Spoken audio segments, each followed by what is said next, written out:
ನಮಸ್ಕಾರ ಸ್ನೇಹಿತರೆ.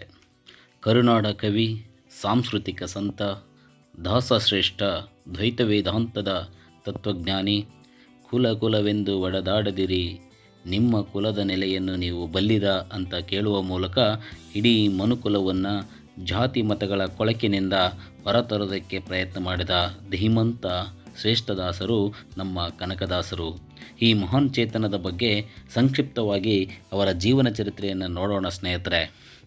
ಕನಕದಾಸರು ಹಾವೇರಿ ಜಿಲ್ಲೆಯ ಶಿಗ್ಗಾಂವಿ ತಾಲೂಕಿನ ಬಾಡ ಗ್ರಾಮದಲ್ಲಿ 1509ರಲ್ಲಿ ಹಿಂದೂ ಕುರುಬ ಜನಾಂಗಕ್ಕೆ ಸೇರಿದ ಬಚ್ಚಮ್ಮ ಮತ್ತು ಬೀರಪ್ಪ ನಾಯಕ ಎಂಬ ದಂಪತಿಗಳಿಗೆ ಮಗನಾಗಿ ಜನಿಸಿದರು. ಸುಮಾರು 500 ವರ್ಷಗಳ ಹಿಂದೆ ವಿಜಯನಗರ ಸಾಮ್ರಾಜ್ಯದಲ್ಲಿದ್ದ ಬಂಕಾಪುರ ಪ್ರಾಂತದ ಮುಖ್ಯ ಪಟ್ಟಣದ ಹೆಸರು ಬಾಡ ಎಂಬುದು. ಈ ಬಂಕಾಪುರ ಪ್ರಾಂತಕ್ಕೆ ದಂಡನಾಯಕ ಬೀರಪ್ಪ ನಾಯಕ, ಬೀರಪ್ಪನ ಹೆಂಡತಿ ಬಚ್ಚಮ್ಮ. ಬೀರಪ್ಪ ನಾಯಕನಿಗೆ ತಿರುಪತಿ ತಿಮ್ಮಪ್ಪನಲ್ಲಿ ಬಹು ನಂಬಿಕೆ. ಇವರು ವೆಂಕಟೇಶ್ವರ ಸ್ವಾಮಿಯನ್ನು ತಮ್ಮ ಆರಾಧ್ಯ ದೈವವನ್ನಾಗಿ ಮಾಡಿಕೊಂಡಿದ್ದರು. ಬೀರಪ್ಪ ನಾಯಕ ಮತ್ತು ಬಚ್ಚಮ್ಮರಿಗೆ ಅನೇಕ ದಿನಗಳಿಂದ ಒಂದು ಹಂಬಲವಿತ್ತು. ಅದೇನೆಂದರೆ ತಮಗೆ ಒಬ್ಬ ಕುಲದೀಪಕನಾದ ಮಗ ಜನಿಸಬೇಕು ಎಂದು.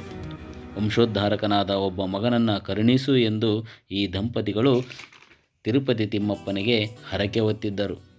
ಅವರ ಆಸೆ ಫಲಿಸಿತು. ಈ ದಂಪತಿಗಳಿಗೆ ಒಬ್ಬ ಮಗ ಜನಿಸಿದ. ತಿಮ್ಮಪ್ಪನ ಆಶೀರ್ವಾದ ಎಂದು ಅವರು ತಮ್ಮ ಮಗುವಿಗೆ ತಿಮ್ಮಪ್ಪ ಎಂದೇ ನಾಮಕರಣ ಮಾಡಿದರು. ತಿಮ್ಮಪ್ಪ ನಾಯಕ ಒಬ್ಬ ಸೇನಾಪತಿಯ ಮಗನಾಗಿ ಜನಿಸಿದನಷ್ಟೇ.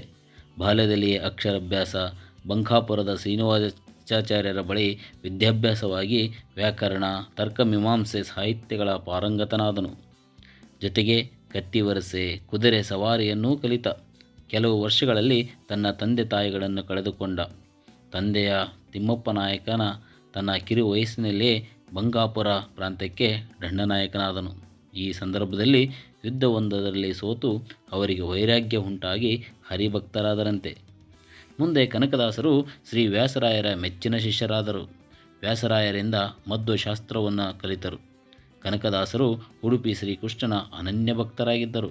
ಈಗಲೂ ಉಡುಪಿಯಲ್ಲಿ ಕನಕನ ಕಿಂಡಿ ಎಂದು ಪ್ರಸಿದ್ಧವಾಗಿದೆ.